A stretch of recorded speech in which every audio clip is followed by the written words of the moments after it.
Probable target है 6800, 6800। Minimum है वो होगा $5305, तो वो अभी काफी ऊपर है, करीब करीब $200 ऊपर है।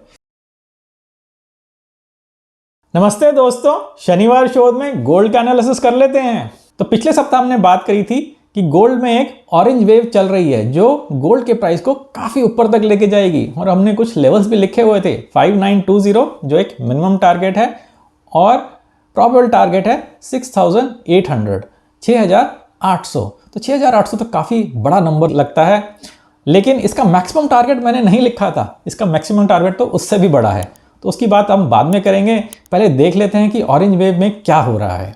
तो हमने पिछले सप्ताह ये भी बोला था कि ऑरेंज वेव के अंदर छोटी वेव्स बननी स्टार्ट हो गई हैं। हो सकता है कि इससे ज़्यादा वेव्स बने, लेकिन हमने एक ये ब्लू वेव बनाई हुई थी और एक ये ग्रीन वेव बनाई हुई थी। चलिए 2 आवर चार्ट पे चलते हैं और इसको डिटेल में देख लेते हैं। और अगर आप नेक्स्ट वेव को, एन पैटर्न को अच्छी तरह समझना चाहते हैं तो स्क्रीन पे लिखे हुए नंबर पे मेरे को व्हाट्सएप कर दीजिए। मैं हर महीने एक जूम क्लास करता हूँ जिसमें मैं इसके बारे में पूरी डिटेल से बताता हूं कि फिबोनाची लेवल्स क्या होते हैं, टारगेट कैसे डिसाइड करते हैं, स्टॉप लॉस क्या होता है, एंट्री कब करें, एग्जिट कब करें।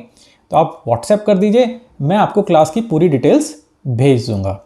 चलिए अब ब्लू वेव और ग्रीन वेव की बात कर लेते हैं। तो पहले ये ब्लू वेव बननी शुरू हुई थी जिसका थर्ड लेग अभी इनकम्प्लीट है। उसके बाद ये ग्रीन वेव बननी शुरू हुई, इसका भी अभी थर्ड लेग इनकम्प्लीट है। हमको लग रहा था कि ग्रीन वेव का सेकेंड लेग यहाँ समाप्त हो गया है, लेकिन वो समाप्त हुआ नहीं था, वो थोड़ा सा और नीचे गया। तो ग्रीन वेव यहाँ कहीं खत्म हुई और ये अब ऊपर चलना शुरू हो गया है।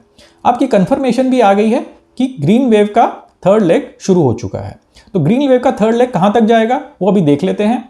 और ग्रीन वेव का थर्ड लेग खत्म होगा तो फिर उसके बाद ब्लू वेव का थर्ड लेग खत्म होगा। हो सकता है इसके बीच में कुछ और वेव्स भी बन जाएं, लेकिन अल्टीमेटली हम ऑरेंज वेव का वेट करेंगे। तो अभी ग्रीन वेव को समझ लेते हैं। वापस हम डेली चार्ट पे चलते हैं। तो हम ये पुराने कमेंट्स हटा देते हैं और एक मैंने नया कमेंट लिखा हुआ है उसको ऊपर कर देते हैं। तो यहाँ नए कमेंट में हमने ऑरेंज वेव के मिनिमम और प्रॉबेबल लेवल्स तो लिखे ही हुए हैं जो पिछले सप्ताह से आ रहे हैं, बल्कि वो 2-3 सप्ताह पहले ही लिख दिए थे मैंने। और ग्रीन वेव का जो मिनिमम है वो होगा $5305, तो वो अभी काफ़ी ऊपर है, करीब करीब $200 ऊपर है। तो देखते हैं कि आने वाले सप्ताह में कितना ऊपर तक जाता है और ग्रीन वेव खत्म होती है, ब्लू वेव खत्म होती है या नहीं होती, और आगे कौन सी वेव बनती हैं। तो आप मेरे साथ जुड़े रहिए, शनिवार शोध को देखते रहिए और इस वीडियो को अधिक से अधिक शेयर करिएगा और लाइक करे बिना मत जाइएगा। नमस्ते और धन्यवाद।